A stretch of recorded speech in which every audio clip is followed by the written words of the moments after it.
Hi Yarn Gang, Nikki at Bunny Crafts Oxford here with another Dye With Me video, and as you may have noticed, I am really enjoying dyeing the various types of roving.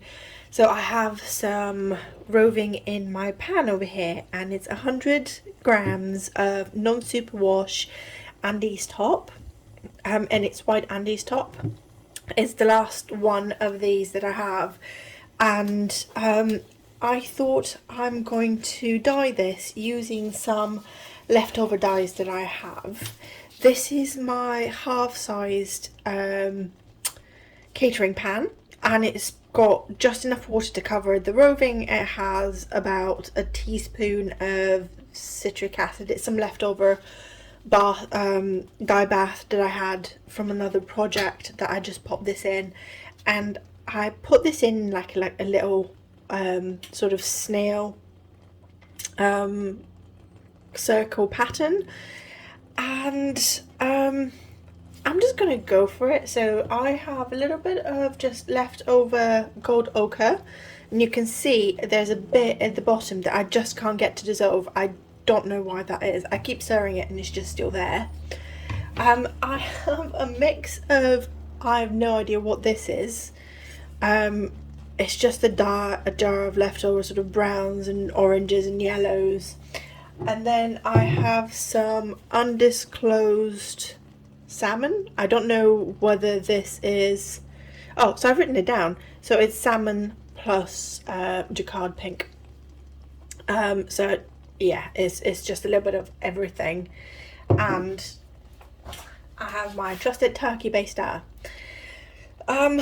So I thought I would just see what happens and see if I can get something that's almost tie-dye, because I think I'm just going to do like straight lines of this and see how much of this dye I'm going to use. I'm going to start with the gold ochre, which is currently my favorite color.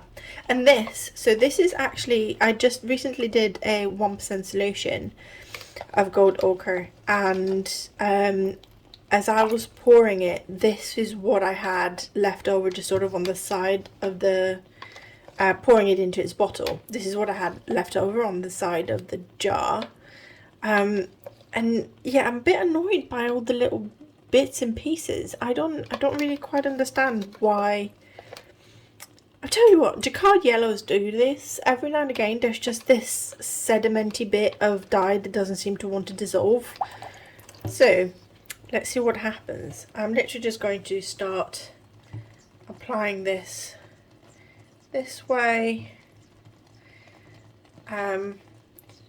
You can see there's bits of, I don't know what those bits are. They've just come from dye.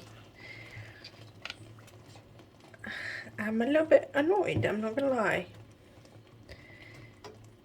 I'm going to do that, and I'm going to get my spoon and see if I can pick those out.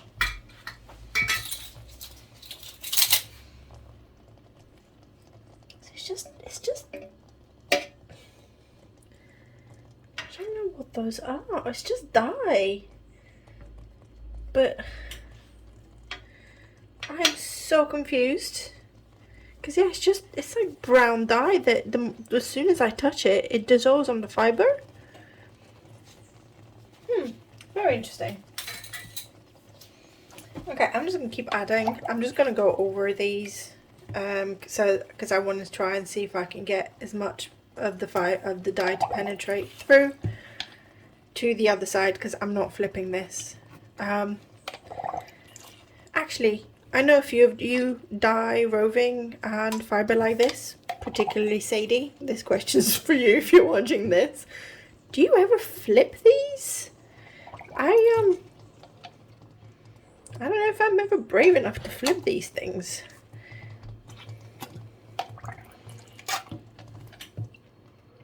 Do you just sort of dye this and see what happens? See, this is all just brown. I need to stop poking this. I am very perplexed about this little blob here.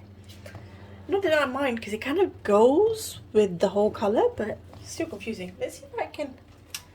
Is this better? Oh, yes. Okay, so let's see what this is. I'm going to give it a good stir. very curious about what colour this is going to be. Oh, this is a weird sort of browny pink. I'm going to go over this one here. Yeah, whatever that colour is, it's almost like mauve, but I haven't actually made. I mean, I have. Is it? I have some sort of mauve in my collection, but I've never turned it into solution, so I don't know what this is. It's breaking though. Can you see? See if I can zoom you in. Ta-da! Can you see all of it's almost like a sort of browny pink? It's breaking into purples. It's very interesting. Okay, let's zoom you out. I need to take my gloves off for that. I'm really liking the colours though. I'm not hating what's going on right now. I'm going to add a bit more here and add a bit more here.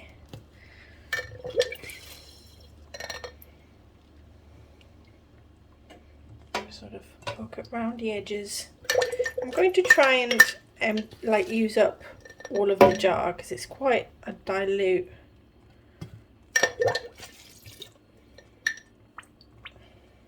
colour, really. I'm sorry for the little bobbly noises that this is making.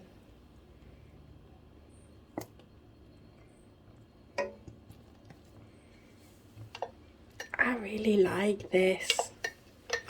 Okay, there's bits in the end. I'm going to leave this here for a second and add a little bit of the salmon. I'm curious about the salmon-y pink thing. Oh no, I don't like this. Abort, abort. I'm not adding this here. Let's dilute this as much as I can. Okay. Going to add a bit more of this.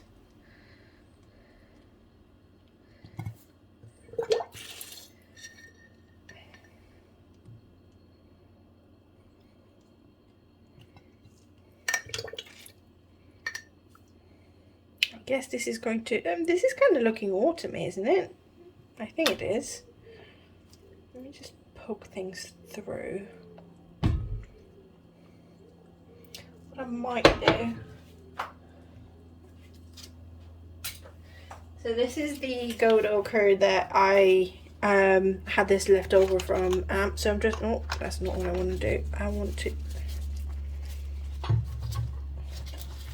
unscrew the top bit. So I think I'm just going to do just a little bit and then just tap it in because I quite like the yellow.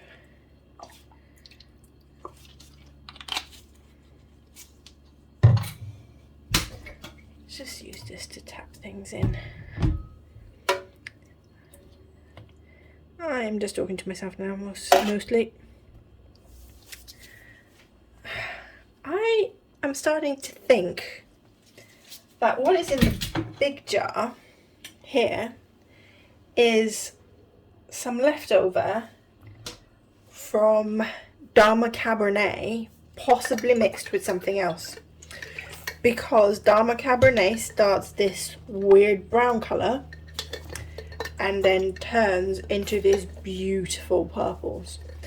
I just wonder what else is mixed with it, because there is some brown in here. I'm not going to lie, I'm also now a little bit annoyed about this bit, so I'm just going to squeeze a bit of this in. I'm going to... I like the browns that we're getting from mixing the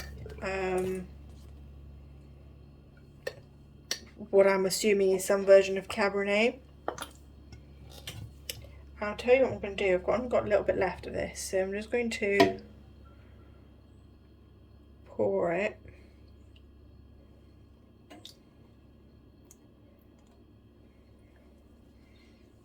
And put this to rinse.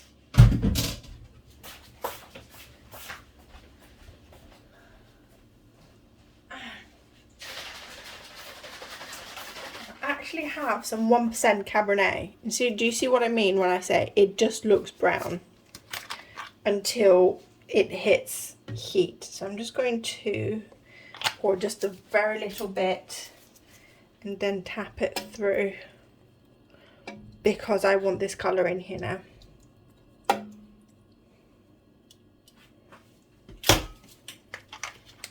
In fact, so I just put literally just a little bit of it in here and I'm going to dilute it with some more water.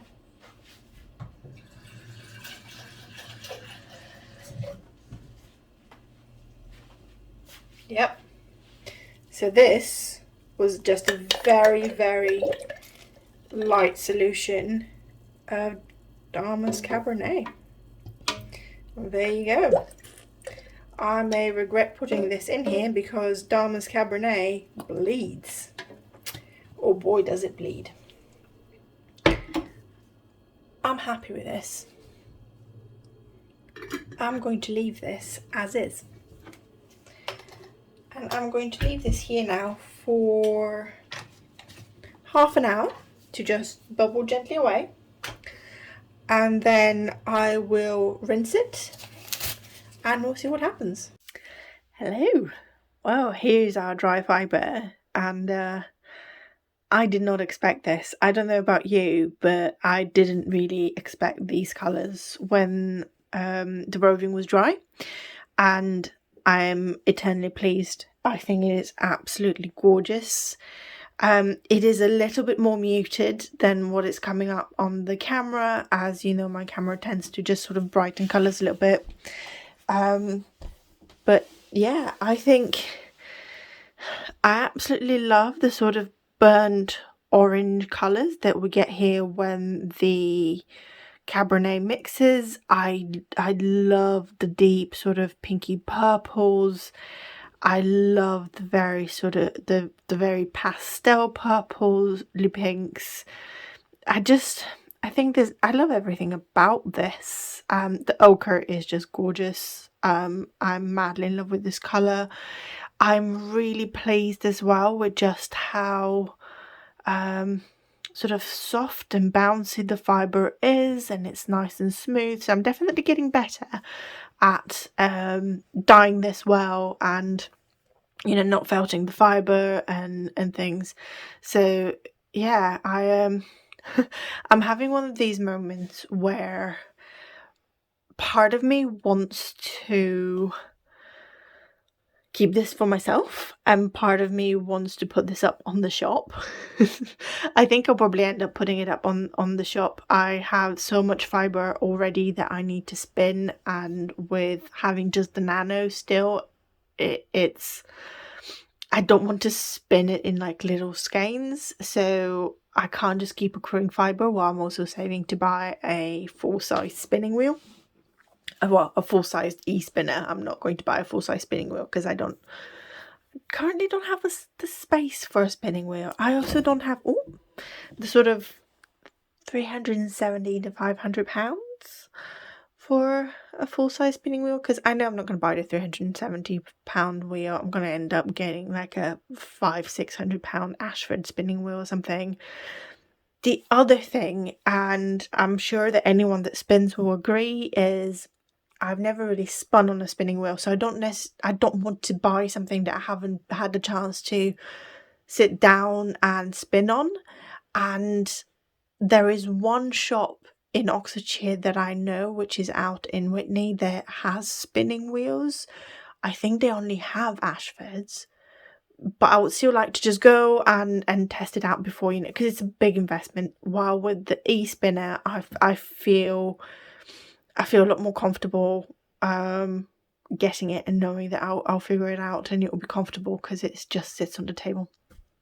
But yeah, anyway, so I'm going to go and braid this and then be right back to show you what it looks like as a braid.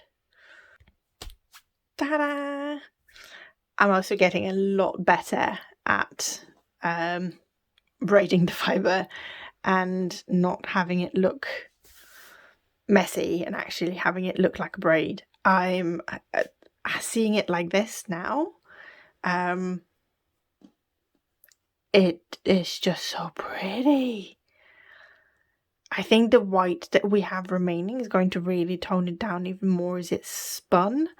There is, so you can see as well, so this was the center, and this is the outside as we had it snailed in the pan. So there is a lot more color in the center than there is towards the end, and I love that it's going from quite deep tones to quite pastel tones. I think it'll be actually a really nice fade if you all spin it in one go and then just chain ply it.